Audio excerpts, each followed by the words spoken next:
Neat ಪತ್ರಿಕೆ ಪ್ರಶ್ನೆ ಪತ್ರಿಕೆ ಸೋರಿಕೆ ಆಯಿತು.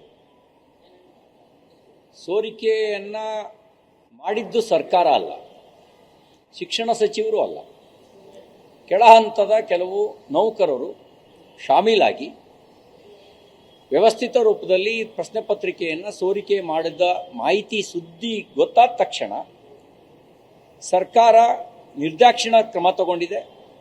13 ಜನರನ್ನು ಬಂಧಿಸಿದೆ ಮತ್ತು ಮರುಪರೀಕ್ಷೆಯನ್ನು ಯಶಸ್ವಿಯಾಗಿ ನಡೆಸಿದೆ. ಮರುಪರೀಕ್ಷೆಯನ್ನು ಯಾವುದೇ ಗೊಂದಲಕ್ಕೆ ಆಸ್ಪದವಿಲ್ಲದೆ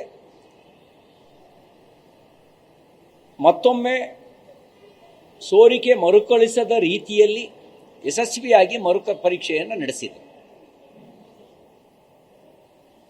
ವಿದ್ಯಾರ್ಥಿಗಳ ಭವಿಷ್ಯದ ಜೊತೆಗೆ ಆಟ ಆಡೋದಕ್ಕೆ ಯಾರಿಗೂ ಅವಕಾಶ ಕೊಡೋದಿಲ್ಲ ಅನ್ನುವಂಥ ಮಾತನ್ನು ಪ್ರಧಾನಮಂತ್ರಿಗಳು ಕೂಡ ಬಹಳ ಸ್ಪಷ್ಟವಾಗಿ ಹೇಳಿದ್ದಾರೆ. ಹಾಗಾಗಿಯೇ ಸ್ವಯಂ ಅವರೇ ಮುತುವರ್ಜಿ ವಹಿಸಿ ವಾಯುಸೇನೆ ವಿಮಾನದ ಮೂಲಕವೇ ನೇರವಾಗಿ ಪ್ರಶ್ನೆ ಪತ್ರಿಕೆಗಳನ್ನು ಸುರಕ್ಷಿತವಾಗಿ ತಲುಪಿಸೋ ಕೆಲಸ ಮಾಡಿ ಅತ್ಯಂತ ಯಶಸ್ವಿಯಾಗಿ ಮರುಪರೀಕ್ಷೆ ನಡೆಸಿದ ನಂತರವೂ ಕೂಡ ಶಿಕ್ಷಣ ಸಚಿವರ ರಾಜೀನಾಮೆ ಉದ್ದೇಶ ಇಟ್ಟುಕೊಂಡು ಕೆಲವರು ಚಳುವಳಿಯನ್ನು ಮಾಡ್ತಾ ಇದ್ದಾರೆ. ಶಾಂತಿಯುತವಾಗಿ ಪ್ರತಿಭಟನೆ ಮಾಡುವ ಅಧಿಕಾರ ಎಲ್ರಿಗೂ ಇದೆ, ಪ್ರಶ್ನಿಸುವ ಅಧಿಕಾರವೂ ಇದೆ.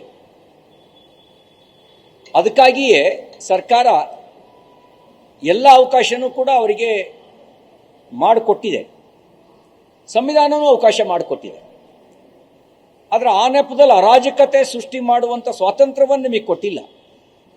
ಶಾಂತಿಯುತ ಚಳುವಳಿಯ ಮಾಡುವ ಅವಕಾಶ ಕೊಟ್ಟಿದೆ ಅಂದ ತಕ್ಷಣವೇ ಅರಾಜಕತೆಯನ್ನು ಸೃಷ್ಟಿ ಮಾಡುವಂಥ ಸ್ವಾತಂತ್ರ್ಯ ಕೊಟ್ಟಿದೆ ಅಂತ ಭಾವಿಸಬಾರ್ದು. ಆದರೆ ನೀವೇನು ಮಾಡಿದ್ರಿ? ಅರಾಜಕತೆ ಸೃಷ್ಟಿ ಮಾಡಲಿಕ್ಕೆ ಬಳಸ್ಕೊಂಡ್ರಿ. ಸಂಸತ್ತಿಗೆ ಮುತ್ತಿಗೆ ಹಾಕಿದ್ರಿ.